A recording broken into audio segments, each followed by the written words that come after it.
আসসালামু আলাইকুম। এই কথা বলতে তো আর দ্বিধা নেই যে মাঠে যেহেতু আওয়ামী লীগ নাই, এই জন্যে নাই দেশে বুটকালাই সন্দেশ, দুর্দান্ত প্রতাপের সাথে আছে এনসিপি।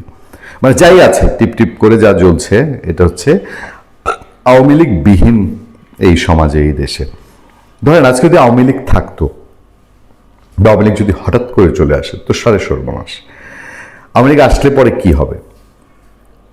মানে তারা কি এমন সমশক্তি এনসিপি, এক বছরে ইউনূস কি তাকে এই জায়গায় বানায় যেতে গেছে, বা বাংলাদেশের এমন বিপুল সংখ্যক জনশক্তি, তরুণ সমর্থন যে এনসিপি আওয়ামী লীগের সাথে টক্কর দিবে, বা এনসিপি আওয়ামী লীগ আসলে পরে এনসিপিকে প্রণাম করে সালাম করে, বা বিএনপির কাছে যেরকম একটুখানি তাদের ধন্যা দেওয়ার ব্যাপার আছে, বিএনপি ক্ষমতায়, বিএনপির দিকে একটু তাকিয়ে থাকতে হয় যে এই নিষেধাজ্ঞা যেটি আছে সে নিষেধাজ্ঞা তুলবে কি তুলবে না, এনসিপির দিকে কি এরকম কোনো সমীহ করার ব্যাপার আছে? মনে হয়। আর নাহলে এনসিপির আহ্বায়ক নাহিদ ইসলাম, তিনি এত বড় কথা কিভাবে বলেন? বলছে যেই জেলায় আওয়ামী লীগের কার্যক্রম শুরু হবে সেই জেলায় হয় তারা থাকবে, নয়তো এনসিপি থাকবে।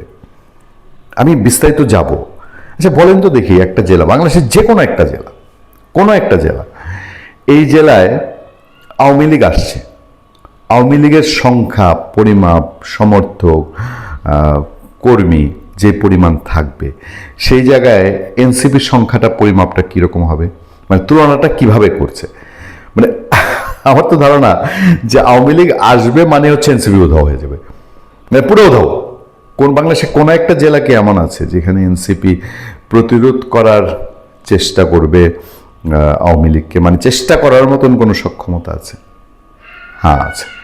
আছে হলো সেটা, যদি সরকারের সমর্থন থাকে, পুলিশ শেল্টার দেয় এবং জামাত কর্মী সমর্থক দেয়, মানে লোকবল যদি জামাত দেয়, তাহলে এনসিপির ব্যানারে জামাত, ইসলামী এবং ইসলামী ছাত্র শিবিরের লোকজন থাকবে, তাও আবার পুলিশের শেল্টার লাগবে, সরকারের সমর্থন লাগবে, তাহলে হয়তো কোথাও কোথাও আওয়ামী লীগকে প্রতিরোধের চেষ্টা করতে পারে। আর যদি পুলিশের সমর্থন না থাকে, সরকারের সমর্থন না থাকে, তাহলে কি জামাত, ইসলামী ছাত্র শিবির, এনসিপি মিলেও আওয়ামী লীগকে প্রতিরোধ করতে পারে? বা আওয়ামী লীগ প্রতিরোধে একটা ডাক দিলে আমজনতা 5 আগস্টে যেভাবে এসেছিল, সেভাবে কি বাংলাদেশে সিঙ্গেল মানুষ খুঁজে পাওয়া যাবে যে আওয়ামী লীগ প্রতিরোধ করতে আসবে? তাহলে নাহিদ ইসলামের এত সুন্দর বক্তৃতা কোত্থেকে আসে?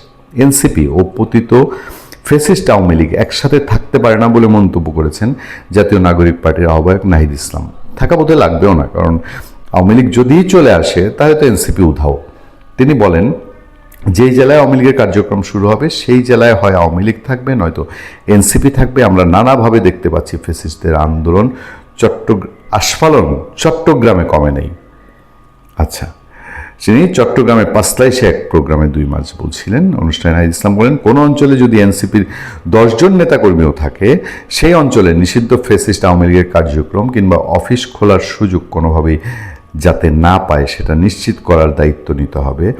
এদেশের জনগণের স্বতঃস্ফূর্ত অংশগ্রহণ সংগঠিত জুলাই অভ্যুত্থানের মাধ্যমে শহীদরা এই দায়িত্ব আমাদেরকে দিয়েছে। তাদেরকে বাংলাদেশের জনগণ সব দায়িত্ব দিয়েছে, মপ করে লুটপাট করার, দুর্নীতি করার, ইউনূসরে দিয়ে যত আকাম কুকাম করার সব দায়িত্ব জুলাই আগস্টের মধ্যে দিয়ে, জুলাই আন্দোলনের মধ্যে দিয়ে এনসিপির উপরে তথা সমন্বয়কদের উপরে দিয়ে দিয়েছে। দেশটাকে এমন মবের রাজ্য বানানোর পরে এখন তো দীপ করে চলছে এই এনসিপি। সেই দিন দেখতে পাবো নিশ্চয়ই আমরা, আওয়ামী লীগ যখন আসবে তখন নাহিদ ইসলামের এই আস্ফালন একটা অসম প্রতিযোগিতার কথা এবং অনিয়ম, অগণতান্ত্রিক একটি ইচ্ছা, একটি বড় জনগোষ্ঠীকে বাধা রাখার ইচ্ছা কতটুকু বাস্তবায়ন হয়। ভালো থাকবেন, সুস্থ থাকবেন। আপনার সাথে আমি আতিক রহমান, পূর্ণিয়া।